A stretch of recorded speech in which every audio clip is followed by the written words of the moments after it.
శ్రీ వాల్మీకి మహాముని మనకు చెప్పినటువంటి శ్రీమద్ రామాయణాన్ని మనం రామాయణ కథాసుధగా ఇవాళ 45వ రోజులోకి ప్రవేశించాం. నిన్న భరతుల వారు రామచంద్రమూర్తిని, ఓ రాఘవుడా, నీవు మరల తిరిగి రాజ్యానికి వచ్చి మమ్మల్ని అందరినీ కూడా ప్రభువై పరిపాలించవయ్యా అని పరిపరి విధాల ఆయన వేడుకున్నారు. అలా వేడుకుంటూ ఉన్నటువంటి సమయంలో మహానుభావుడైనటువంటి జాబాలి వచ్చి రామచంద్రమూర్తితో నాస్తికవాదాన్ని ప్రోత్సహిస్తూ ఆయనతో మాట్లాడుతున్నారు. అలా మాట్లాడినటువంటి ఆయన్ని రామచంద్రమూర్తి వారి యొక్క మాటలన్నీ కూడా శ్రద్ధగా విన్న తర్వాత తిరిగి మరలా రామచంద్రమూర్తి ప్రత్యుత్తరం ఇస్తున్నారు. అలా వారు ప్రత్యుత్తరం ఇస్తూ ఉన్నటువంటి విషయాన్ని మనం ఇవాల్టి కథాక్రమంలో చెప్పుకోవడానికి ప్రయత్నం చేద్దాం. దానికన్నా ముందుగా వాల్మీకి మహాముని ఒక్కసారి స్మరించి, ఆ తర్వాత ఇనకుల తిలకుడైనటువంటి ఆ రాముణ్ణి ఒక్కసారి స్మరించి మనం ఇవాల్టి కథాక్రమంలో ప్రవేశిద్దాం. కూజంతం రామ రామేతి మధురం మధురాక్షరం ఆరుహ్య కవితా శాఖాం వందే వాల్మీకి కోకిలం. గద్దరయోగి హృత్కమల గంధరసానుభవం చందు పెన్నిద్దవు గండుతేటి ధరణీసుత కౌగిలింప జరంబునన్ ముద్దులగుల్కురాచిలుక ముక్తి నిధానము రామరాగదే తద్దయనేడు నాకడకు దాశరథి కరుణాపయోనిధి. ఇలా రామచంద్రమూర్తి వారిని మనసారా స్మరించుకుని, నిన్న జాబాలి లాంటి గొప్ప బ్రహ్మవేత్త నాస్తికవాదాన్ని ప్రోత్సహించేట్లుగా మాట్లాడారు రామచంద్రమూర్తి దగ్గర. నాస్తికవాదం అంటే తల్లిదండ్రుల యందు ప్రేమ కానీ, లేక ధర్మ మార్గం మీద నడవాల్సినటువంటి పరిస్థితి కానీ, లేక సత్యమార్గంలో నడవాల్సినటువంటి పరిస్థితి కానీ, ఇవేమీ కూడా అక్కర్లేదు. మనకి మన యొక్క మనస్సుకి ఏది మంచిది అని తోస్తే దాన్ని చేసేయడమే. ఇది నాస్తికం. అంటే మన సంసారం, మనం ఉండేటువంటి పరిసర ప్రాంతాలు ఇవన్నీ కూడా కొన్ని రకాల కట్టుబాట్లకి లోనై ఉంటాయి. ఈ కట్టుబాట్లనే మనం ధర్మం అన్నాం. ఒక భర్త, ఒక భార్య అన్నది ధర్మం. ఒక భర్త తర్వాత ఎంతమందినైనా సరే ఆయనతో ఉండడానికి, లేకపోతే వారితో తిరగడానికి పర్వాలేదులే అని అనడం మనకున్నటువంటి సమాజంలో దీన్ని మనం తప్పుగా భావిస్తాం. కానీ జాబాలి ఇక్కడ చెప్పేది ఏంటంటే, ఓ రామా, తల్లి తండ్రి అలాగే వాళ్ళతో ఉండేటువంటి బంధాలు, లేక రాజ్యాన్ని ధర్మంగా నడపడం, లేక సత్యవంతుడవై నీవు నిలబడడం, ఇవన్నీ ఉట్టి మాటలయ్యా. నీకు ఆనందాన్ని కలిగించేది ఏది ఉందో అది ఒకటి మాత్రమే నిజం. తద్భిన్నమైనవన్నీ కూడా నీవు ఆచరించాల్సినటువంటి పని లేదు. అంటే రామచంద్రమూర్తి దగ్గర మనం నేర్చుకోవాల్సినటువంటి గొప్ప విషయం ఏంటంటే, ఇప్పుడు జాబాలి వారు చెప్తున్నటువంటి విషయాలన్నీ కూడా పైకి అన్నీ కూడా చాలా మంచివి అనిపిస్తుంది. మనకు కూడా చూడండి చాలా బాగుందని అనిపిస్తుంది ఆయన చెప్పింది. ఏది, నీ సుఖం నువ్వు చూసుకోవయ్యా, మిగతా వాళ్ళ సంగతి ఎందుకు అంటే, నిజమే కదా, నా సుఖమే కదా నేను చూసుకోవాలి, ఇది బాగానే చెప్పారు కదా ఆయన అనిపిస్తుంది. కానీ ఒక్కసారి లోపలికి వెళ్తే నీ సుఖంతో పాటుగా నీ పరివారం తాలూకు సుఖం, అలాగే నీ చుట్టుపక్కల జీవించేటువంటి వారి సుఖం, ఇది ముఖ్యం. ఇప్పుడు స్వామి ఎవరు నాకు కనిపించారనుకోండి, భగవతత్వం ఒకరు మీ దగ్గరికి కనబడితే మీరేమని కోరుకోవాలి? మొట్టమొదట మీ గురించి, మీ తాలూకు ఆనందం గురించి కోరుకుంటామా? ఒకటే కోరుకోవాలి, సర్వే జనాః సుఖినో భవంతు. ప్రపంచమంతా సుఖంగా ఉండాలి అంటే ఆ ప్రపంచంలో వాడవే నువ్వు, కానీ ప్రపంచానికి ఆవల ఉండి ప్రపంచమంతా ఒక పక్కన నువ్వు ఒక పక్కన ఉండవు కదా. అందువల్ల అందరూ బాగుండాలని కోరుకోవాలి. ఇక్కడ రామచంద్రమూర్తి అలా ఉంటాను అనే చెప్తున్నారు. జాబాలి ఏమంటున్నారు, అలా కాదు, నీ స్వార్థాన్ని నువ్వు చూసుకోవయ్యా రామచంద్ర అని చెప్పారు. ఇప్పుడు రాముల వారి గురించి ఎందుకు ఇలా పొగుడుతున్నానంటే, ఇదే గనక జాబాలి మాట్లాడినటువంటి మాటల్ని మనమే గనక విని ఉంటే ఆయన మాటల్ని మధ్యలోనే ఆపేసి మీరు ఇలా చెప్పడం సబబు కాదు అంటూ మనం మొదలు పెడతాం. కానీ రాముడు చాలా చాలా చాలా గొప్పవాడు. ఆయనకి మధ్యలో ఎప్పుడూ కూడా ఆయన చొరబడలేదు. ఆయన ఏం చెప్పారో అవన్నీ శ్రద్ధగా విన్నారు. ఇదే ఇంగ్లీష్లో ఒక ప్రొవర్బ్ ఉంటుంది, a good listener is a good teacher. శ్రద్ధగా ఎవడైతే వినగలుగుతాడో వాడు అంతకన్నా శ్రద్ధగా చెప్పగలిగిన వాడు అయి ఉంటాడు దాని అర్థం. అలా ఇప్పుడు రామచంద్రమూర్తి ఆయన చెప్పిన మాటలన్నీ విన్నారు. ఏది ఆయనకి ఇష్టం కాకపోయినా సరే ఈ సహనం ఆ మహానుభావుడి దగ్గర మనం నేర్చుకోవాల్సింది. అప్పుడు తర్వాత మళ్ళా వారి యొక్క వాదనని ఖండిస్తూ అలాని మరలా జాబాలి వారి యొక్క మనస్సు నొప్పించేట్లా చేయట్లేదు. జాబాలి రామచంద్రమూర్తి కన్నా కొన్ని వేల సంవత్సరాల వయసులో పెద్దవారు అయినా సరే కొంచెం పరుషమైనటువంటి పదాలు కూడా మాట్లాడకుండా అందంగా లయబద్ధంగా మృదుమధురంగా ఆయన చెప్పిన మాటల్ని ఖండిస్తున్నారు. ఆ ఖండించేటువంటి విషయాలను తెలుసుకుందాం ఇవాళ మనం. ఓ మహానుభావ, పరంపరగా వస్తూ ఉన్నటువంటి ఈ రాజధర్మం ఏదైతే ఉందో ఇది సత్యస్వరూపము. మనం చేసేటువంటి ఏ పనైనా సరే అది సత్యస్వరూపమే అని గనక మనం హృదయంలో భావించి ఆ పనిని మొదలుపెట్టామనుకోండి, దానివల్ల ఎవరికి అన్యాయం జరగడానికి మనం అంగీకరించాం. ఎప్పుడైతే ఈ ఒక్క వెంట్రుకవాసి విషయాన్ని గనక మీరు తప్పిచరించారో, మళ్ళీ మీరంటే మీరు కాదండి, మనం తప్పిచరించామో మనం అధర్మ మార్గంలో అసత్య మార్గంలో వెళ్తున్నట్టే. అందువల్ల ఓ మహాముని, రాజ్యంలో ప్రజలందరూ కూడా సత్యమార్గాన్నే ఉండాలి అంటే ముందు ఆ రాజు సత్యవంతుడై ఉండాలి, సత్యమార్గంలో నడిచేవాడై ఉండాలి. లోకమంతా కూడా సత్యం మీదే ఆధారపడి ఉందయ్యా అని చెప్తూ సత్యే లోక ప్రతిష్ఠతి, ప్రపంచమంతా కూడా సత్యం మీదే ఆధారపడి ఉంది. రామచంద్రమూర్తి జీవితమే సత్యం మీద ఆధారపడి ఉంది. ఆయనకి ఏంటో బలం తెలుసా అండి? రామాయణం మొత్తం మీద ఎక్కడా కూడా ఆయన మొక్కుబడులు మొక్కలేదు. మనం మొక్కుకున్నట్లుగా మాకు అలా చేస్తే నీకు ఇలా కొబ్బరికాయలు కొడతాం, లేదంటే నిలువు దోపిడీ ఇచ్చేస్తాం, లేదా ఇంకోటి చేస్తాం ఇంకోటి చేస్తామని చెప్పి భగవంతుడికి మనం మొక్కుకుంటూ ఉంటాం. కానీ రాముడు సీతాదేవిని ఎత్తుకుపోతున్న తర్వాత తిరిగి మరల సీతా అమ్మవారిని తాను తెచ్చుకున్నంత వరకు కూడా ఎక్కడా ఏ దైవానికి కూడా మొక్కులు మొక్కలేదు. ఆయన నమ్మిన దైవం ఏంటయ్యా అంటే సత్యం. ఇది ఒకటి మాత్రమే వారు నిలబడినటువంటి విధానం. ఇంకా జనులు సర్పాన్ని చూసి ఎలా భయపడతారో అలాగ అసత్యవాదిని చూసి భయపడతారు. అలాంటి పరిస్థితికి నేను లోబడదలుచుకోలేదు ఓ మహానుభావ. లోకంలో సత్యమే భగవత్స్వరూపం. సంపదలన్నీ కూడా సత్యం మీదనే ఆధారపడి ఉంటాయి. అందువల్ల అలాంటి సంపదలను మాత్రమే నేను స్వీకరించడానికి ఇష్టపడతానయ్యా. సత్యం కంటే శ్రేష్టమైనది మరి ఒకటి లేదు. దాన ధర్మాలు, యజ్ఞయాగాలు, హోమకార్యాలు, వ్రతాలు, జపాలు, తపస్సులు, వేదాలు ఇవన్నీ కూడా సత్యం మీదనే ఆధారపడి ఉన్నాయి. కాబట్టి లోకమంతా కూడా సత్యమార్గాన్ని ఆశ్రయించాలి. సత్యాన్ని ఆశ్రయించి తదనుగుణంగా ప్రవర్తించే వారెవరున్నారో వారు ఈ విశ్వానికే ప్రభువు కాగలడు. అలాంటి వాడే వంశాన్ని ఉద్ధరింపగలడు. మనం ఏమనుకుంటాం? వంశోద్ధారకుడైనటువంటి కొడుకు కావాలి అనుకుంటాం. పుట్టిన ప్రతి కొడుకు వంశోద్ధారకుడు అవుతాడా అంటే ఎవరవుతారో రామచంద్రమూర్తి చెప్పేశారు. ఎవరవుతారు? ఎవరైతే సత్యం మీద ఆధారపడి బతికిన వారున్నారో వారే వంశానికి ఉద్ధారకుడవుతారు అని. నేను ఇంతకుముందే మా నాయనగారి ముందు సత్యపాలన చేస్తాను అని నేను ప్రతిజ్ఞ చేశాను. దేనికి? నన్ను ముందు ఉంచుకుని మా నాయనగారు మా పినతల్లికి వాగ్దానం చేశారు. ఏమని? రాముడు నేను ఏం చెప్తే ఆ పని చేస్తాడు అని మా నాయనగారు విశ్వసించారయ్యా.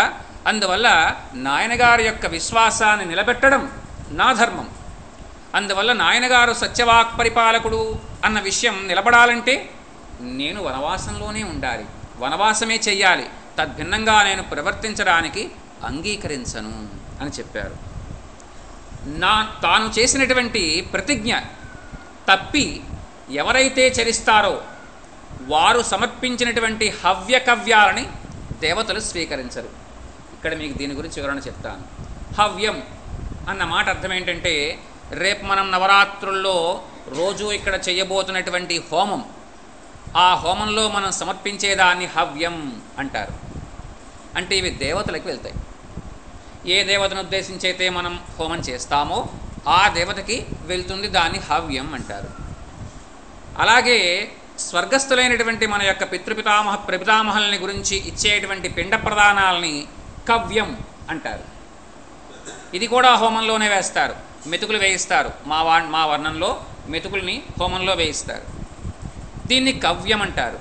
ఎవడైతే ఈ పద్ధతిని తప్పిచరించి వాడు హోమాల్లో పాల్గొన్నా, ఇలా పితృపితామహ ప్రపితామహులకి తద్దినాల్లో చేసినా అది వాళ్ళు స్వీకరించరు. నిన్న మనం చెప్పుకున్న దానికి కొనసాగింపు ఇది. ఎలాంటి వాడు కొడుకవుతాడో చెప్పుకున్నాం, గుర్తుందా అండి? 3 రకాల విషయాలకి వాడు కొడుకుగా మనకి పనిచేస్తాడని చెప్పుకున్నాం.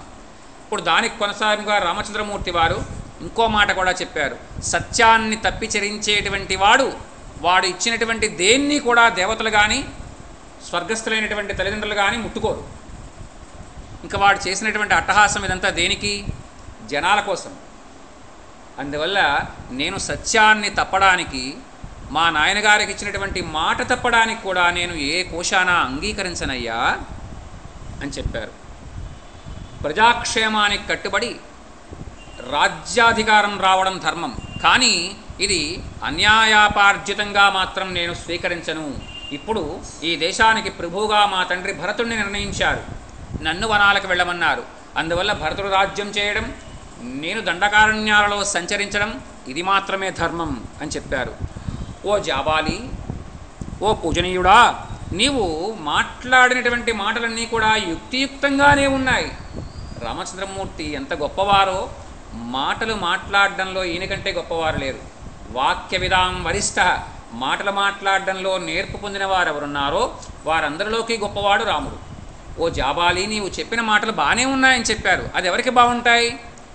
ఆయన చెప్పిన దాని తాలూకు మాటలతో ఆచరించేవాడు ఎవడున్నాడో వాడికి జాబాలి చెప్పిన మాటలను చక్కగా చాలా భాగంగా అమృతం పోసినట్లుగా ఉంటాయి వాడికి. కానీ ఓ మహానుభావ, రాజ్యాన్ని పాలించడం హితకరమే, కానీ దాన్ని స్వీకరించు అని నొక్కి చెప్పావు కదా, ఇది మాత్రం కూడని మాట అయ్యా అన్నాడు ఆయన. నేను అంతఃశుచిని బాహ్యశుచిని పాటిస్తూ జితేంద్రియుడనై ఈ వనాల్లో సంచరించాలి అని నేను మనసావాచ కర్మణ నన్ను నేను హెచ్చరించుకుని ఉన్నాను. అందువల్ల నేను ఈ దారిలోంచి పక్కకి వచ్చేటువంటి పని లేదు అని నిర్ణయం చాలా ఖండితంగా చెప్పారు రామచంద్రమూర్తి. తర్వాత సహజంగానే విశాల హృదయుడు, సత్వగుణ సంపన్నుడు, మహాత్ముడు అయినటువంటి రామచంద్రమూర్తి ఇలా మాట్లాడుతుంటే విప్రుడైనటువంటి జాబాలి వాస్తవాల్ని, సత్పురుషులకు హితాన్ని కూర్చనివి, అలాగే ఆస్తిక బుద్ధిని దృఢపరచనివి అయినటువంటి వచనాల్ని మరల ఇలా చెప్పడం మొదలు పెడుతున్నారట జాబాలి రామచంద్రమూర్తితో. ఓ రామా, నేను నాస్తికులు చెప్పేటువంటి వచనాలు మాత్రం పలకడం లేదయ్యా. ఇక్కడ నాస్తిక అన్న మాట గురించి ఒక్కసారి వివరం చెప్తాను. భగవంతుడు ఉన్నాడా అంటే ఉన్నాడు అని చెప్పడానికి సంస్కృతంలో అస్తి అంటారు. అంటే అస్తి అంటే ఉన్నాడు అని అర్థం. ఇంకా ఇదే నాస్తి అంటే లేడు అని అర్థం.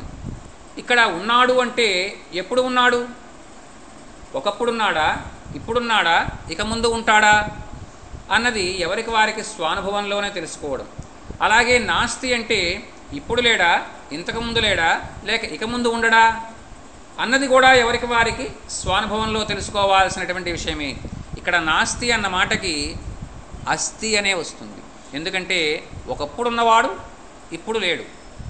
అంటే ఒకప్పుడు అనుభవంలోకి రాగలిగేటువంటి భగవతత్వం ఇప్పుడు ఎందుకు అనుభవంలోకి రావడం లేదు ఎక్కువ మందికి అంటే, ఆ తత్వానికి మనం మన యొక్క సొంత నిర్ణయంతోనే దూరంగా జరిగాం కాబట్టి. ఒక మీరాబాయికి, ఒక జనాబాయికి, ఒక కథానాయక మొల్లకు అనుభవంలోకి వచ్చినటువంటి రాముడు ఇప్పుడు ఆడవాళ్ళల్లో ఎక్కువ మందికి ఎందుకు అనుభవంలోకి రాలేకపోయాడు? ఆ కృష్ణుడు ఎందుకు అనుభవంలోకి రాలేదు అంటే, ఆ కృష్ణ పరమాత్మతో ఉండేటువంటి సంబంధ బాంధవ్యాలకి వారు ఎంతటి ప్రాముఖ్యతనిచ్చారో అంత ప్రాముఖ్యతని మనం ఇప్పుడు లౌకికంగా ఉండేటువంటి వాట్ల మీదకే ఇస్తున్నాం తప్ప పరమాత్మ ఎడల మనం ఎలాంటి గాఢమైనటువంటి ప్రేమని చూపించడం లేదు. పోనీ ఇటుపక్కన భార్యా పిల్లల యందు, లేక భార్య తమ పిల్లల యందు, భర్త యందు, పిల్లలు తమ తల్లిదండ్రుల యందు కూడా చూపించేటువంటి ప్రేమ నిజమైన ప్రేమ కాదా? ఎవరన్నా ఒక్కడు నిజమైన ప్రేమ అంటే 1000, నిజమైన ప్రేమ కాదంటే 2000 ఎత్తండి. అబ్బా ఖచ్చితంగా కాదండి. 1000 ఎత్తమంటే బాగానే ఎత్తేసారు కానీ ఖచ్చితంగా కాదు. ప్రతిదీ కూడా ఆర్థికపరమైనటువంటి సంబంధంతోనే జీవితాలు గడుస్తాయి.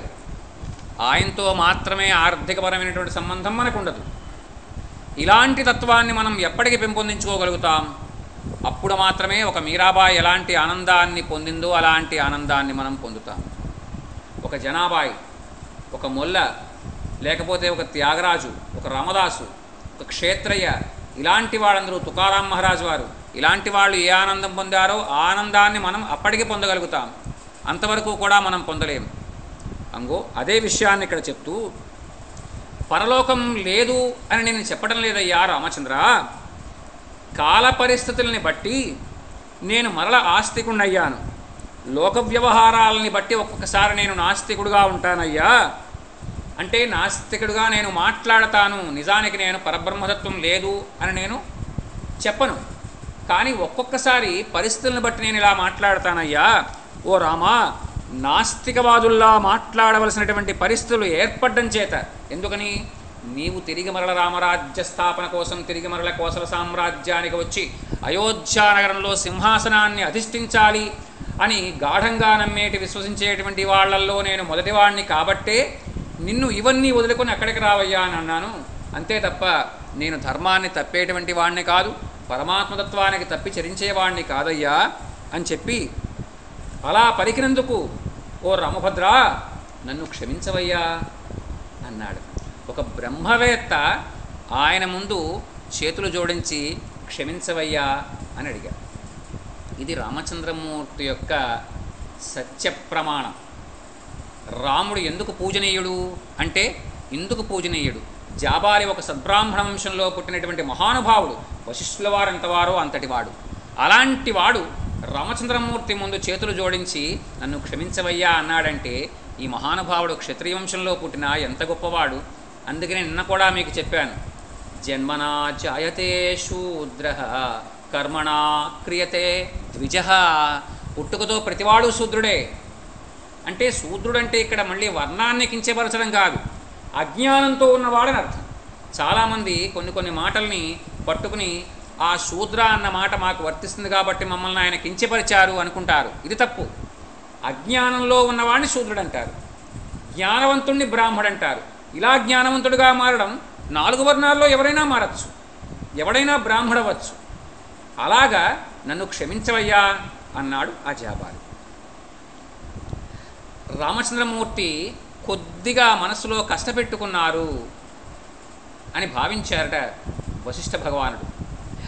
నాయన రఘునందన, జనులు ఈ లోకం నుంచి పరలోకానికి వెళ్ళడం, తిరిగి రావడం ఈ జాబాలికి తెలుసు. చూడండి వశిష్ఠుల వారు ఎంత గొప్పగా చెప్తున్నారో. ఒకరు మరణించారు, ఆ మరణించిన వారు పరలోకానికి వెళ్ళి తిరిగి మరల ఆ మరణించిన వారు ఇక్కడ ఏ రూపంలో ఏ యోనిలో జన్మించారో కూడా ఈ జాబాలికి తెలుసు. అంటే అంతటి సమర్థుడనమాట మహానుభావుడు. కనుక అతడు నాస్తికుడు కాదు. నాస్తికుడైన వాడు ఎలా మాట్లాడతాడంటే ఇంక ఏదీ లేదంటాడు. ఇప్పుడు కనిపించేది మాత్రమే సత్యం అంటాడు, కనిపించినది ఏది కూడా సత్యం కాదు అంటాడు. మనం చెప్పుకునేటువంటి పరలోకాలు, అక్కడ ఉండేటువంటి యముడి దగ్గర చేతులు కట్టుకుని ఉంచోవడం, మన యొక్క పాపపుణ్యాలను చిట్టాని ఆయన విప్పి, ఓహో పుణ్యమా బాగుంది, స్వర్గానికి వెళ్ళి రంభా మెనకలతో హాయిగా ఆనందపడు, పాపానికైతే రకరకాల ఇబ్బందులు పడు అని చెప్పి అక్కడ నరకాల్లో ఉంచడం. ఆ తర్వాత మనల్ని ఏదో ఒక యోనిలోకి, ఒక కుక్కో లేదో పందో లేదంటే మనలాంటి కుటుంబాల్లోనూ పుట్టించడం, ఇవన్నీ కూడా నాస్తికులు నంబరు. కానీ ఇతడు నాస్తికుడు కాదయ్యా అని చెప్పారు. అలా ఈ లోకాల యొక్క ఆవిర్భావం ఎలా ఉంటుందో ఒక్కసారి చెప్తాను వినవయ్యా రామచంద్ర అన్నారు. సృష్టి ప్రారంభ సమయంలో ఈ లోకమంతా కూడా జలముతో నిండి ఉండయ్యా రామచంద్ర. అందులో నుంచే ఈ భూమండలం ఏర్పడింది. ఆ తర్వాత స్వయంభువైనటువంటి ఆ బ్రహ్మదేవుడు దేవతలలో కూడా ఆవిర్భవించాడు. విష్ణు స్వరూపుడైనటువంటి ఆ పరబ్రహ్మమే వరాహరూపంగా ప్రకటితయ్యాడు. ఆ తర్వాత జలమగ్నమైనటువంటి పృథివిని అతడు ఉద్ధరించాడు. ఆ తర్వాత పవిత్రాత్ములైనటువంటి తన యొక్క పుత్రుల సహకారంతో ఈ జగత్తు అంతటినీ కూడా సృష్టించాడయ్యా. ఆకాశ స్వరూపుడు, అలాగే పరబ్రహ్మ తన్మాత్ర నుంచి బ్రహ్మదేవుడు ప్రాదుర్భవించాడు. అతడు శాశ్వతుడు, నిత్యుడు, నాశరహితుడు. అలాంటి ఆయన నుంచి మరీచి జన్మించారు. మరీచి కుమారుడే కశ్యపుడు. ఆ కాశ్యపుని యొక్క కొడుకే వివస్వంతుడు. అంటే ఆయన వివస్వంతుడు అంటే మీకు అర్థం కాకపోవచ్చు, సూర్యుడు. ఆయనకున్న మరి ఒక పేరు వివస్వంతుడు. అందువల్ల ఇప్పుడు మనం చెప్పుకుంటాం, శ్రీ మహావిష్ణు హరాజ్ఞయా ప్రవర్తమానస్య అద్య బ్రహ్మణ ద్వితీయ పరార్ధే శ్వేతవరాహకల్పే. తర్వాత ఏం చెప్తామండి? వైవస్వత మన్వంతరే అని చెప్పుకుంటాం. ఈ వివస్వతుని యొక్క కొడుకు వైవస్వతుడు. వివస్వతుడు అంటే సూర్యుడు అని చెప్పాను. వైవస్వతుడు అంటే యముడు. అందువల్ల ఇప్పుడు మన్వంతరానికి అధిపతి ఎవరయ్యా అంటే యముడు. అందువల్ల అలాంటి వైవస్వత మన్వంతరంలో అలాగా ఆ వివస్వతుడికి మొదటి కుమారుడుగా వైవస్వతుడు, ఆ వైవస్వతునికి ఇక్ష్వాకువు జన్మించారయ్యా. అతను ఈ అయోధ్యానగరానికి సమస్త భూమండలానికి కూడా మొదటి ప్రభు అయ్యాడు.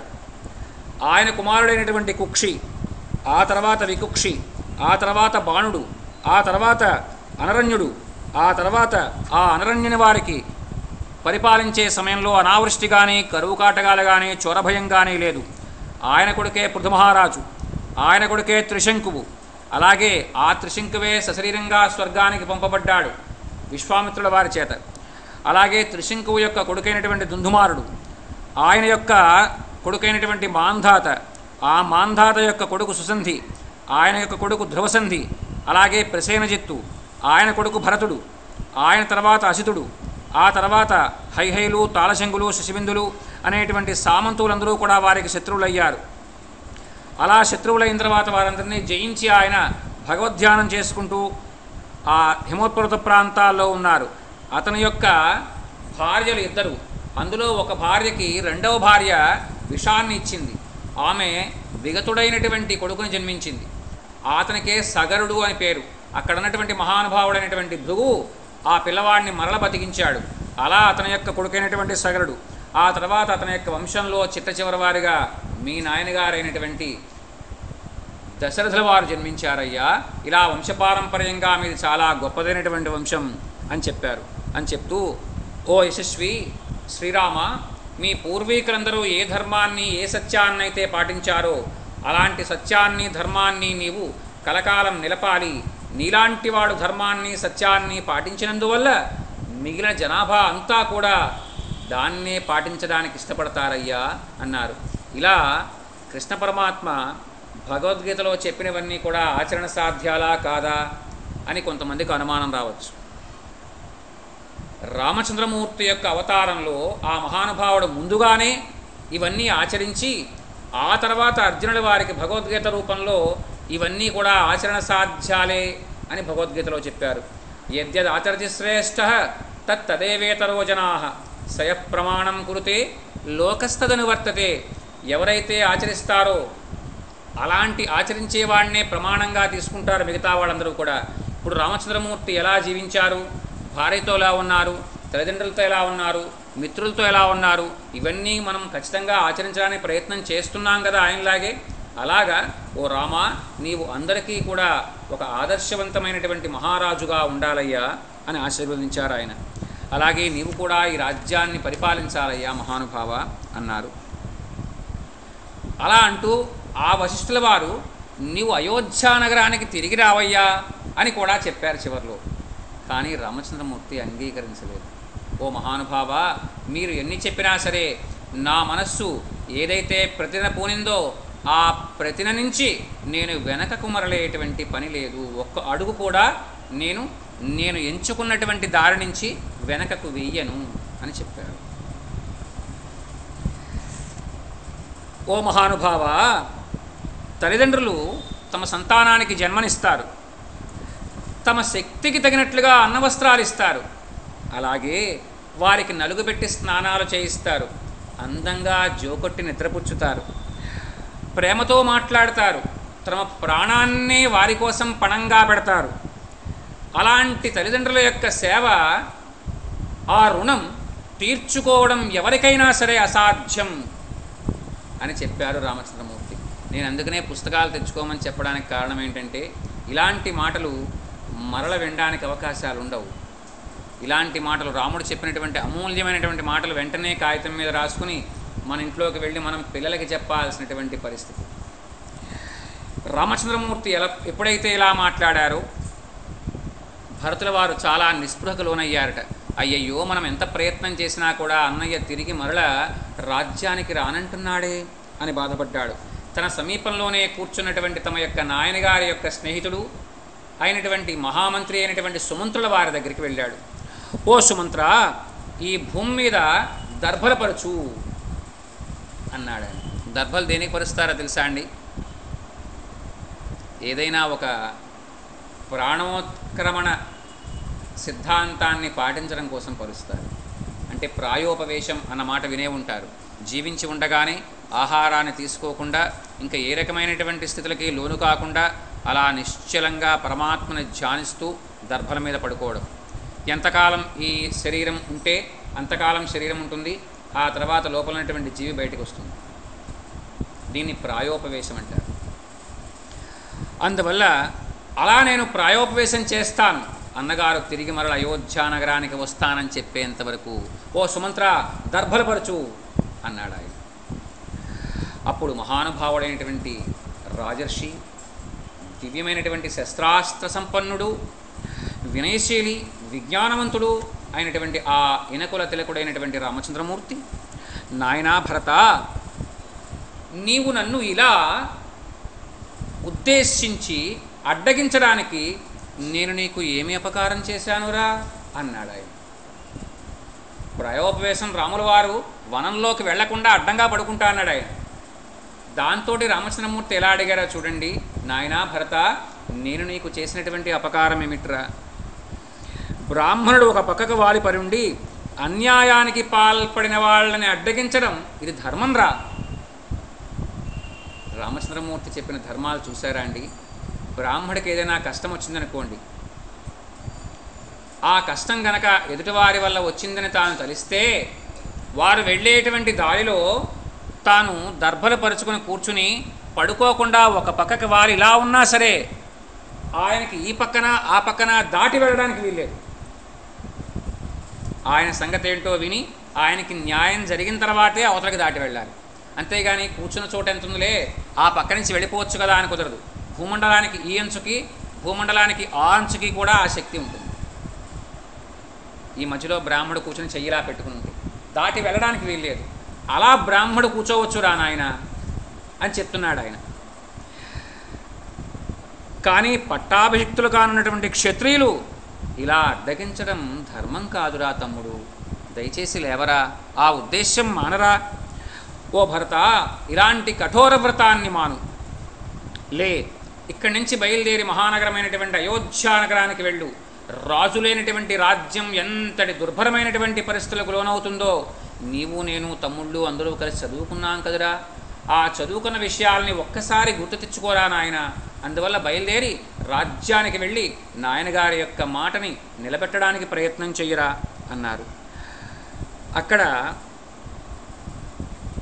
ఇంకా భరతుల వారికి అర్థమైంది ఏమని, తాను ఎంత పిలిచినా కూడా రాముడు వెనకకు మరడు అని. ఆయన దగ్గర బాణాలన్నీ అయిపోయాయా? ఇంకో బాణం ఉందా? ఇంకో బాణం ఉంది. ఆ బాణం ఏంటంటే, ఒక్కసారి అక్కడ ఉన్నటువంటి అన్ని లక్షల మందిని కూడా చూశారు. ఏమయ్యా, నేను మాట్లాడడమేనా రామచంద్రమూర్తిని తిరిగి మరల అయోధ్య నగరానికి రమ్మని మీరందరూ చెప్పరా అన్నట్టు ఆయన. ఆ బాణం అలా వదిలిపెట్టాడు రాముల వారి మీదకి ఆయన. దాంతో వాళ్ళందరూ కూడా లేచి నుంచుని, ఓ రామభద్ర, మీరు తిరిగి మరల అయోధ్యానగర ప్రవేశం చెయ్యాలి, మమ్మల్ని అందరినీ కూడా కన్న తండ్రిలా పరిపాలించాలి అని ముక్తకంఠంతో చెప్పారు. అలా చెప్పిన తర్వాత రామచంద్రమూర్తి వారందరికేసి చూసి ఒక్క చిరునవ్వు నవ్వారట. ఆ చిరునవ్వు నవ్విన దానికి అర్థమేంటో మళ్ళా వాళ్ళే చెప్పారు. ఎవరికి? భరతుడికి చెప్పారు. ఓ భరతుడా, రామచంద్రమూర్తి వారి యొక్క నవ్వుకు అర్థమేంటంటే, సత్యసంధుడైనటువంటి ఈ రాముడు ఎప్పుడైనా సరే ఆడిన మాట తప్పడం మీరు ఎరుగుదురా? మరి అలాంటి రాముడు తిరిగి మరల వెనక్కు ఎలా వస్తాడనుకున్నారు అని ఆ నవ్వులో అర్థమయ్యా. అందువల్ల ఇప్పటి వరకు నీకు ఏదైతే ఆ మహానుభావుడు చెప్పాడో అలాంటి చెప్పిన దానంతటినీ కూడా ఒక్క చిరునవ్వుతో మాట్లాడకుండా మాకు బోధించాడయ్యా. అందువల్ల మా వల్ల కాదని దండం పెట్టేశారు భరతుడికి ఈ జనాభా అంతా కూడా. భరతులు వారు లేచారు. రామచంద్రమూర్తి దగ్గరికి వెళ్ళారు. రాముల వారు భరతుల వారి చేతులు రెండూ కూడా అతని చేతిలోకి తీసుకున్నారు. ఓ భరత, ధర్మదృష్టి కలిగినటువంటి ఈ నగర ప్రజల యొక్క వచనాలన్నీ కూడా ఆలకించావు కదా. ఓ మహాబాహు రాఘవ, నా మాటలు ఈ పౌరుల మాటలు జాగ్రత్తగా ఆలకించు, వాటిని అవగాహన చేసుకో. రా, ఈ కమండలంలో ఉన్నటువంటి జలాన్ని తాకు అన్నారు. భరతుల వారు ఇంకేమీ మాట్లాడలేకపోయారు. జలాన్ని ముట్టుకున్నారు, కమండలంలో ఉన్నటువంటి జలాన్ని. ఓ సభాసదులారా, మంత్రులారా, పౌరులారా, ఆలకించండి. రాజ్యం కోసం నేను ఎన్నడూ కూడా మా తండ్రిని యాచించి ఎరుగను. ఇది భరతుల వారు చేస్తున్నారు. ఈ మాట, ఈ ప్రతిజ్ఞ నీళ్లు ముట్టుకుని భరతుల వారు చేస్తున్నారు. రాజ్యం కోసం నేను మా తండ్రిని ఎప్పుడూ కూడా యాచించి ఉండలేదు. ఈ విషయమై నేను మా తల్లితో కూడా ఎప్పుడూ ప్రస్తావించి ఉండలేదు. పరమధర్మజ్ఞుడైనటువంటి ఈ రామచంద్రమూర్తి యొక్క వనవాస విషయమై నాకు ఏమాత్రమూ కూడా ముందుగా తెలియదు. తండ్రి ఆదేశానుసారం వనవాసం చేయడం మా అన్నగారైనటువంటి ఈ రామచంద్రమూర్తి తప్పనిసరిగా భావించినట్లయితే ఆ 14 సంవత్సరాలు కూడా ఆయనకు మారుగా నేను ఈ వనవాసంలో ఉంటాను అని ప్రతిజ్ఞ చేశాడు. నీళ్లు ముట్టుకుని ఇప్పుడు ఈయన కూడా ప్రతిజ్ఞ చేశారు కదా అన్నగారు ఎదుట. ఏమని? రాముడికి మారుగా నేను 14 సంవత్సరాలు వనవాస దీక్ష చేస్తాను అని. ఆశ్చర్యపోయారు రామచంద్రమూర్తి భరతుల వారి యొక్క ప్రతిజ్ఞ విని.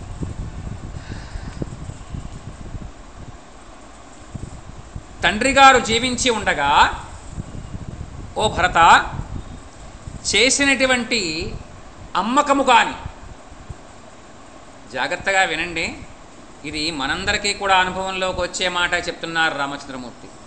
తండ్రి గారు జీవించి ఉండగా చేసినటువంటి అమ్మకం కానీ, కుదువ పెట్టడం కానీ, ఇచ్చిన మాట కానీ నేను కానీ భరతుడు కానీ మార్చడానికి వీలు పడదు అని చెప్పాడు. ఇప్పుడు తండ్రికి మనం ఇవ్వాల్సినటువంటి గౌరవం ఏంటో అర్థమైందా అండి? నాయనగారు జీవించి ఉన్నారు, మా నాయనగారే, పోనీ మిగతా వారి మీద ఎందుకు, నా మీదే వేసుకుంటాను. మా నాయనగారు జీవించి ఉన్నప్పుడు ఆయన చివరి దశలో ఓ కుర్రవాడికి మాట ఇచ్చారు. నాయన, మా వాడు నీకు పోస్ట్ గ్రాడ్యుయేషన్ దాకా కూడా నీ యొక్క ఈ ఫీజులు అవి కూడా మా వాడు చూస్తాడు నాయన అన్నాడు. ఆయన మాట ఇచ్చినప్పుడు నేను కూడా పక్కనే ఉన్నాను. నేను మంచి ఆర్థిక పరిపుష్టి కలిగి ఉన్నాను అప్పటికే. అలాగే నాన్నగారు అన్నాను. ఆ తర్వాత 1 సంవత్సరం ఆయనకి ఫీజు కట్టాను. ఆ కట్టినప్పుడు మా నాయనగారు కూడా ఉన్నారు. ఆ తర్వాత నాయనగారు గతించారు. నేను కట్టడం ఆపేశాను. ఎందుకు? ఆ మాట ఇచ్చిన వాళ్ళు లేడుగా, కట్టాల్సిన మాట ఏంటి, కట్టాల్సిన పరిస్థితి నాకెందుకు అని మానేశాను. ఇక్కడ రాముల వారు ఏమని చెప్పారు? తండ్రి జీవించి ఉండగా చేసినటువంటి అప్పుకు కానీ, తండ్రి జీవించి ఉండగా చేసినటువంటి అమ్మకానికి కానీ, ఇచ్చిన మాటకు కానీ కొడుకులు చచ్చినట్టు విలువ ఇవ్వాల్సిందే, దానికి రెండో మాట లేదు. అలాగ నాయనగారికి మాట ఇచ్చాం మనం, ఏమని? నేను వనవాసానికి వెళ్తానని, నీవు ఆ రాజ్యానికి అధికారివై ఉంటావని. అందువల్ల నాయనగారు లేరు కదా అని ఇప్పుడు మనం దీనిని అటు దానిని ఇటు మార్చుకోవడం కుదరదురా తమ్ముడు అని చెప్పాడు ఆయన. ఇందుకు రామచంద్రమూర్తికి దండం పెట్టాలి మనం. అందువల్ల సమర్థుడైనటువంటి ప్రతినిధితోనే పని చేయించుకోవడం ఉత్తమంరా. కైకేయి కోరినది చాలా ఉత్తమంరా, మా పిన్ని కోరినది. ఎందుకని? ఆమెకు అంతకుముందే తండ్రి గారు మాట ఇచ్చి ఉన్నారు. రెండవసారి ఇచ్చిన మాట కూడా మనం నిలబెట్టకపోతే ఎలాగరా తమ్ముడు? ముందుసారి వివాహం చేసుకునేప్పుడు ఏమన్నాడు నాయనగారు? నీకు పుట్టినటువంటి సంతానాన్నే రాజును చేస్తానని చెప్పారు. ఆ తర్వాత రెండవసారి ఆమె వరం కోరినప్పుడు కూడా అదే మాట అడిగింది, అప్పుడు కూడా చేస్తానని చెప్పారు. 2 సార్లు ఇచ్చినటువంటి మాటని మనం ఇప్పుడు మార్చి నాయనగారు లేరని చెప్పి నువ్వు వనవాసానికి వచ్చి నేను అయోధ్యానగర సింహాసనాన్ని అధిష్ఠించడం ఎంతవరకు సమంజసనరా తమ్ముడు అన్నాడు. అందువల్ల నాయన, నువ్వు అయోధ్యాధిపతివై మన తండ్రి గారి యొక్క మాట పాటించు, ఆయనకు అసత్య దోషం అంటకుండా చూడరా అన్నాడు ఆయన. అలా ఎప్పుడైతే రామచంద్రమూర్తి ఆ మాట అన్నారో భరతుల వారు విలవిలలాడుతూ ఆయన పాదాల మీద పడిపోయారు. 2 చేతులని మోకాళ్ల పర్యంతం గట్టిగా కౌగలించుకుని ఏకధారగా ఏడవడం మొదలుపెట్టాడు. ఆ ధారాపాతంగా కురిసినటువంటి కన్నీటి వర్షానికి రామచంద్రమూర్తి యొక్క పాదాలన్నీ కూడా తడిసి పక్కన నేలంతా కూడా తడిసిపోయి బురద కింద తయారైనట్లుగా అనిపించింది. అలా విలవిలలాడిపోయాడు భరతుడు. ధర్మాల్ని బాగా ఎరిగి ఆచరించడంలో శ్రేష్ఠులైనటువంటి ఈ 2 రాజకుమారులు కూడా ఆ దశరథుల యొక్క పూర్వజన్మ సుకృతం చేతనే జన్మించారయ్యా అని చెప్పి అక్కడ ఉన్నటువంటి ఋషీశ్వరులందరూ కూడా అనుకున్నారట.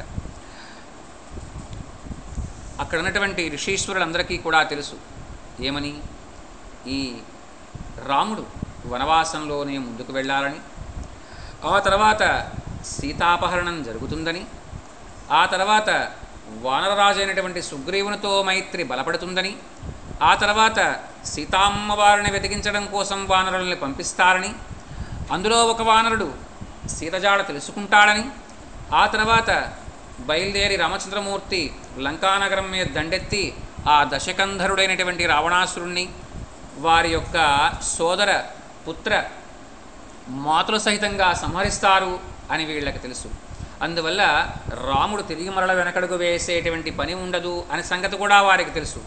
వారు ఒక్కసారి సంబరపడ్డారట. ఏమని? రాముడు వనవాసం కేసే వెళ్తాను అని చెప్పడాన్ని విని. ఎందుకని? తర్వాత జరగాల్సిన కార్యక్రమాలు బోళ్ళున్నాయి అక్కడ వనవాసంలో.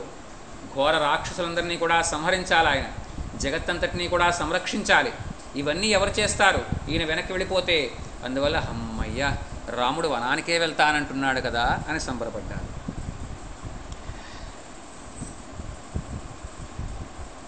అప్పుడు భరతుల వారు ధైర్యం కోల్పోయి వణికిపోయారట రాముల వారి యొక్క ఈ కృతనిశ్చయానికి. ఓ కాకుస్థ వంశ శిరోమణి, మన వంశ సాంప్రదాయాన్ని అనుసరించి జ్యేష్ఠుడు పట్టాభిషిక్తుడై రాజ్యం చేయడం ధర్మం. దాన్ని దృష్టిలో ఉంచుకుని నా ప్రార్థనను, మా తల్లి యొక్క కైకేయి అభ్యర్థనను మన్నించవయ్యా. ఈ విశాల కోసల సామ్రాజ్యాన్ని నేను ఒక్కడిని మాత్రమే సంరక్షించలేను. ఇంకా నీ మీద బద్ధానురాగులైనటువంటి ఈ ప్రజలు, ఈ వనాలు, అలాగే ఈ కీకారణ్యాలు, ఇందులో ఉన్నటువంటి జంతు సంపద, పశు సంపద, ఇవన్నీ కూడా నీకోసమే ఆలోచిస్తున్నాయ్యా. ఇలాంటి వాటిని నేను ఎలా సంరక్షించమంటావు? నా వల్ల కాదు. అందువల్ల ఈ రాజ్యభారాన్ని స్వీకరించి నీ యొక్క ఔన్నత్యాన్ని నిలబెట్టుకోవయ్యా అని మరల ప్రార్థించాడు భరతుడు. శ్యామవర్ణుడు, పద్మత్రాల్లాంటి కన్నులు కలవాడు, ఆజానుబాహువు అయినటువంటి ఆ రాఘవుడు భరతుణ్ణి మరల దగ్గరగా తీసుకున్నాడు. అతని యొక్క భుజం మీద తన యొక్క ఎడమ చేయి వేశారు. ఆ గడ్డం కింద చేయి పెట్టారు. చేయి పెట్టి, నాయనా భరత, నా మాట పాటించు. నాయనగారి తర్వాత నేనే శ్రేష్ఠుణ్ణి అని కదా నీవు అంటున్నావు. నా మాట పాటించి నీవు వెళ్ళి నాయనగారి యొక్క మాట నిలబెట్టేటట్లుగా ఆ దివ్యమైనటువంటి అయోధ్యానగర సింహాసనాన్ని అధిష్ఠించి ప్రజారంజకంగా పరిపాలన చెయ్యరా అన్నారు. అలా చేయమని చెప్పిన తర్వాత, భరత, నీ తల్లి అయినటువంటి మా పిన్ని తీరని కోరిక చేయగాని, రాజ్యలోభం చేత కానీ, నీ మీద మమకారంతోనే ఇలా అడిగింది తప్ప రాజ్యాన్ని నన్ను హింసించాలనేటువంటి ఉద్దేశ్యం ఆమెకు ఏమాత్రమూ లేదురా. నీకన్నా నేనే అమ్మకు చాలా ఇష్టంరా నాయన అని కూడా చెప్పారట రామచంద్రమూర్తి. అప్పుడు భరతుల వారన్నారట, సోధిరుహ్యనరవ్యాఘ్రః పాదుకే హ్యవరుహ్య చ ప్రాయచ్చత్ సుమహాతేజ భరతాయ మహాత్మని సపాదుకే సంప్రణమ్య రామం వచనమబ్రవీత్ చతుర్దశ హి వర్షాణి జటాచీరధరో హ్యహం ఫలమూలాశనో వీర భవేయం రఘునందన తవాగమనకాంక్షన్ వసన్ వై నగరాద్బహి. అలా మోకాళ్ళ దాకా రెండు చేతులు వేసి పట్టుకుని ఏడుస్తూ ఉన్నటువంటి భరతుల వారు అలా కళ్ళు కిందకి ఒక్కసారి ప్రసరింపజేశారు తన దృష్టిని. రామచంద్రమూర్తి వారు ధరించినటువంటి పావుకోళ్ళు, బంగారంతో తాపడం చెయ్యబడినటువంటి పావుకోళ్ళు కనబడ్డాయి. అన్నయ్య, నీకు మారుగా ఈ పావుకోళ్ళనన్నా ఈ పాదుకలనన్నా నాకు ఇవ్వవయ్యా. వీటిని నా శిరస్సు మీద ఉంచుకుని ఆ సింహాసనం మీద ఈ పాదుకలనే పెట్టి నీవు ఇక్కడ వనవాసంలో ఎలా అయితే జీవిస్తున్నావో అలాగే ఆ నగరాద్బహిప్రాంతంలో నేను కూడా ఇలాగే చీరకృష్ణాంబరధారిణై నేను బయలుదేరి ఆ రమపాదుకులకే అర్చన చేస్తూ రామపాదుకులకే నా యొక్క రాజ్యం తాలూకు విషయాలు నివేదన చేస్తూ నేను కూడా నీవు ఎలా జీవిస్తున్నావో అలాగే 14 సంవత్సరాల పర్యంతం నేను ఆ అయోధ్యానగరానికి వెలుపల నేను జీవిస్తాను అని ప్రమాణపూర్వకంగా చెప్పారు భరతుల వారు. నేను కూడా నీవు ఇక్కడ కందమూల ఫలాలు ఎలా తింటున్నావో అలాగే కందమూల ఫలాశనుడై నేను జీవిస్తానని చెప్పారు. ఓ పరంతప, ఈ 14 సంవత్సరాలు రాజ్యభారాన్ని నీ పాదుకల యందే నేను ఉంచుతాను. ఇక్కడ భరతుడు రాజు కాదు, రాముడే రాజు. అందువల్ల రాజశాసనాలన్నీ కూడా రామచంద్రమూర్తి వారి యొక్క హస్తాంగుళీయం మీదనే ఆధారపడి ఉంటాయి. అంటే ముద్ర ఇలాంటి ఉంగరం ఉంటుందండి, రాజముద్రిక ఉన్నటువంటి ఉంగరం. మనం చూడండి, ఏదైనా గవర్నమెంట్ డిపార్ట్మెంట్లో ఏదైనా పని అయ్యేప్పుడు ప్రభుత్వ ముద్ర 3 సింహాల ముద్ర వేస్తారు. అలాగే రాజు యొక్క ముద్రని అక్కడ దాని మీద వేస్తారు. అలాగా రాజశాసనాలన్నీ కూడా నీ యొక్క హస్తాంగుళీకం ద్వారానే జరిపింపబడతాయి. ఇది నా దృఢ నిశ్చయం అని చెప్పారు. దాంతో భరతుల వారు అన్నారు, రామచంద్రమూర్తి కేసు చూసి, అన్నా చివరగా ఇంకొక మాట చెప్పదలుచుకున్నాను. అంటే చెప్పు నాయన అన్నాడు ఆయన. 14 సంవత్సరాలు ముగిసినటువంటి మరుక్షణం నీవు కనుక నా ముందు నిలబడకపోతే నేను అగ్నిప్రవేశం చేస్తాను అని కూడా చెప్పాడు ఆయన. దాంతో వెంటనే అతన్ని కౌగిలించుకున్నారట, బుగ్గ మీద ముద్దు పెట్టుకున్నారు. నాయన, ఎంత గొప్ప మాట చెప్పావురా, నీ మాటను నేను నిలబెడతాను. 14 సంవత్సరాల అనంతరం మరుక్షణం నీ ముందు ఉండడానికి నేను సర్వ విధాలా ప్రయత్నం చేసి నీ ముందు ఉంటాను నాయన అని చెప్పి ఆయనకి ఆ భరతుల వారు చెప్పినటువంటి మాటకి రామచంద్రమూర్తి తిరిగి మాట ఇచ్చారు. ఇలా పలుకుతూ ఉండగానే రామచంద్రమూర్తి యొక్క కళ్ళల్లో నీళ్లు చిప్పిల్లాయట. వాళ్ళందరినీ చూశారు ఆయన. అందరూ కూడా ఆప్తులే.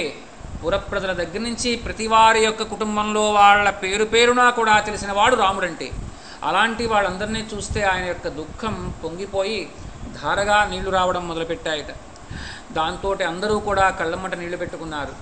కళ్ళమ్మట నీళ్లు పెట్టుకున్న తర్వాత రామచంద్రమూర్తి సీతామ్మవారి యొక్క భుజం మీద చెయ్యి వేశారు. లక్ష్మణస్వామిని ముందు నడవమని సైగ చేశారు. లక్ష్మణస్వామి ధనుర్బాణాలు పట్టుకుని తమ యొక్క తల్లులందరికీ కూడా నమస్కారం చేశాడు, చేతులు 2 పైకెత్తి. ఆ తర్వాత రామచంద్రమూర్తి సీతామహాదేవి కూడా నమస్కారం చేశారు. లక్ష్మణస్వామి అడుగు ముందుకు వేశాడు. సీతామహాదేవి లక్ష్మణస్వామి వెనకాల తన యొక్క తల నిండా కొంగు కప్పుకుని ఆమె అడుగు ముందుకు వేశారు. ఆ వెనకాల రామచంద్రమూర్తి ధనుర్బాణాలు, సజ్జితమైనటువంటి ధనుర్బాణాలతో ఆయన కూడా అడుగు వేశారు. వీళ్ళందరూ కూడా దుఃఖభారంతో ఏమీ మాట్లాడలేకపోయారట. నుంచున్న పళంగా భూమి పగిలి తాము భూమి గర్భంలోకి వెళ్ళిపోతే బాగుంటుంది అని అక్కడ వాళ్ళందరికీ కూడా అనిపించిందట. అలా వాళ్ళందరూ కూడా అత్యంత శోకతప్త హృదయాలతో వారికి వీడ్కోలు చెప్పారా అంటే చెప్పలేదు. అలా అని చెప్పకుండా ఉండలేకపోయారు. ఇలాంటి 2 రకాల సందిగ్ధమైనటువంటి పరిస్థితులకి కూడా మధ్యలో ఉండిపోయారట ఇక్కడ ఉన్న వాళ్ళందరూ కూడా. ఆ తర్వాత భరతుడు, మిగిలినటువంటి ఆ మంత్రులు, సామంతులు, దండనాథులు, తమ యొక్క తల్లులు వీరందరితోనూ కూడా తిరిగి మరల అయోధ్యానగరం కేసి ప్రయాణం చేశారు. శత్రుంజయం అనేటువంటి రామచంద్రమూర్తి వారి యొక్క ఏనుగు అక్కడికే వచ్చి ఉంది. ఆ ఏనుగు కూడా ఒక్కసారి 2 కాళ్ళు పైకెత్తి రామచంద్రమూర్తి కేసు చూసి ఘీంకరించిందట. రామచంద్రమూర్తి ఒక్కసారిగా వెనక్కి వచ్చి దాని యొక్క తొండాన్ని అలా పట్టుకుని నిమిరి ఆ తొండాన్ని తన యొక్క నోటి దగ్గర తెచ్చుకుని ముద్దు పెట్టుకున్నారట. ఆ కళ్ళమ్మట ఏకధారగా నీరు కార్చడం మొదలుపెట్టింది ఆ శత్రుంజయం. దాన్ని అలా తట్టి తిరిగి మరలా మహానుభావుడు సీతాదేవి వెనకాల అడుగులు వేస్తున్నారు. అలా వాళ్ళు కనుచూపు మేర దాటిపోయేంత వరకు ఎంతవరకైతే కనబడతారో అంతవరకు కూడా వీళ్ళందరూ అలాగే నిలబడిపోయారు. రామచంద్రమూర్తి సీతాలక్ష్మణ సమేతంగా తమ చూపులకు దాటిపోయిన తర్వాత అప్పుడు భారమైనటువంటి హృదయాలతో వెనుదిరిగి మొదలెట్టారు ప్రయాణం వాళ్ళు. ఆ 2 పాదుకల్ని కూడా ఆ ఏనుగుని కింద కూర్చోమని సైగ చేశాడు భరతుల వారు.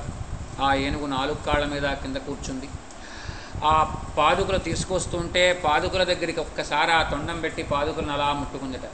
ఆ భరతుల వారు ఆ పాదుకల్ని ఆ ఏనుగు మీద అంబారీ ఉంటుంది, ఆ అంబారీలో ఆ పాదుకల్ని పెడితే అత్యంత నెమ్మదంగా ఆ పాదుకలకు కదలిక లేకుండా పైకి లేచిందట ఏనుగు. మళ్ళా ఘీంకారం చేసింది. ఏనుగు ముందు నడుస్తుంటే వెనకాల వీళ్ళందరూ కూడా బయలుదేరడం మొదలుపెట్టారు. అలా బయలుదేరి ఆ మహానుభావుడు తిరిగి మరలా అయోధ్యానగర ప్రదేశానికి వచ్చారు. వచ్చిన తర్వాత, ఓ మహానుభావ వశిష్ఠ మహర్షి, నేను ఇందాక చేసిన ప్రతిజ్ఞ ప్రకారం నేను నగర ప్రవేశం చెయ్యను. అందువల్ల అయోధ్యానగరానికి పక్కనే ఉన్నటువంటి సుభిక్షంగా ఉన్నటువంటి గ్రామం ఉంది, నందిగ్రామం అనేటువంటి గ్రామం. ఈ గ్రామంలోనే నేను సింహాసనాన్ని ఏర్పాటు చేసి ఇక్కడే ఆ రామపాదుకలను ఉంచి నిరంతరము కూడా నేను ఈ పాదుకల పక్కనే ఉంటూ రాజ్య సంరక్షణ భారాన్ని ఆ రామప్రతినిధిగా నేను ఈ భరతుడు నిర్వహిస్తాడు అని చెప్పారు ఆయన. అలాగా వారిరువురు కూడా భరతుల వారు శత్రుఘ్నుల వారు కూడా తాము అలా నారచీరలు ధరించి ఆ రామచంద్రమూర్తి వారి యొక్క పాదుకలకే తమ యొక్క విన్నపాలని చేసుకుంటూ వారు కూడా అలాగే నేల మీద కటిక నేల మీద అలకబడినటువంటి నేల మీదే పడుకునేవారట భరతుల వారు. పొద్దున్న అయ్యేటప్పటికల్లా భరతుల వారి యొక్క శరీరం అంతా కూడా మట్టి అంటుకుపోయిందేదట. ఎందుకంటే పడుకున్నందుకు కాదట, రాత్రి పడుకున్నప్పుడు తనకు తెలియకుండానే దుఃఖం వచ్చి ఆ దుఃఖానికి నీళ్ళు అలా కారిపోయి ఆ కింద పడుకున్నటువంటి మట్టి అంతా తడిసిపోయి ఆ భరతుల శరీరం అంతా కూడా మరణంతో నిండిపోయేదట. ఎప్పుడూ కూడా భరతుల వారు నిజంగా ధర్మాల్లో 2 రకాల ధర్మాలు ఉంటాయి. ఒకటి లక్ష్మణ ధర్మం, మరి ఒకటి భరత ధర్మం. లక్ష్మణస్వామి రామచంద్రమూర్తితో పాటుగా ఉంటూ ఆయన ఎడల ప్రేమాభిమానాలని గౌరవాన్ని చూపించారు. రాముడు ఎదురుకుండా లేకపోయినా కూడా రాముడు ఇక్కడన్నట్టుగానే భావించి ఈయన ధర్మాన్ని చూపించారు. భక్తుల్లో 2 రకాల భక్తులు. తర్వాత ఇప్పుడు భాగవతంలో వీళ్ళ గురించి ఇంకా వివరంగా చెప్పుకునేటప్పుడు. అలా ఎప్పుడైతే భరతుల వారు ఆ ప్రదేశానికి బయలుదేరి నందిగ్రామంలో తమ యొక్క రాజ్య పరిపాలనా భారాన్ని ఆ రామచంద్రమూర్తి మీద ఉంచి ప్రజలందరినీ కూడా కన్నబిడ్డల్లా పరిపాలించడం మొదలుపెట్టారు. ఆ పాదుకలకే ఆయన పట్టాభిషేకం చేశాడు. అందువల్ల రమ పట్టాభిషేకం 2 సార్లు జరిగిందని మనం భావించవచ్చు. ఒకటి పాదుకా పట్టాభిషేకం, రెండవది సాక్షాత్ శ్రీరామ పట్టాభిషేకం. అలా మహానుభావుడు ఆ రామచంద్రమూర్తి తన యొక్క భార్య సమేతంగా సోదర సమేతంగా బయలుదేరి దండకారణ్యంలో ఆ కీలకమైనటువంటి వనాల్లోకి ప్రవేశించి వెళ్ళారు. ఇలా మనం జగత్ప్రసిద్ధిగాంచినటువంటి వాల్మీకి రామాయణంలో షట్కాండ పరిమితమైనటువంటి ఈ రామాయణంలో మనం మొదటిదైనటువంటి బాలకాండము, రెండవదైనటువంటి అయోధ్యాకాండాన్ని కూడా ఆ రామానుగ్రహం చేత మనం పరిపుష్టం చేసుకున్నాం ఇప్పటిదాకా. తదుపరి అంటే రేపటి నుంచి మనం అరణ్యకాండాన్ని మొదలు పెట్టుకోదలుచుకున్నాం. స్వస్తి ప్రజాభ్య పరిపాలయంతాం న్యాయేన మార్గేణ మహీం మహిషాః గోబ్రాహ్మణేభ్యః శుభమస్తు నిత్యం. లోకాః సమస్తాః సుఖినో భవంతు. మంగళం కోసలేంద్రాయ మహనీయ గుణాత్మనే చక్రవర్తి తనూజాయ సార్వభౌమాయ మంగళం. వేదవేదాంత వేద్యాయ మేఘశ్యామలమూర్తయే పుంసాం మోహనరూపాయ పుణ్యశ్లోకాయ మంగళం.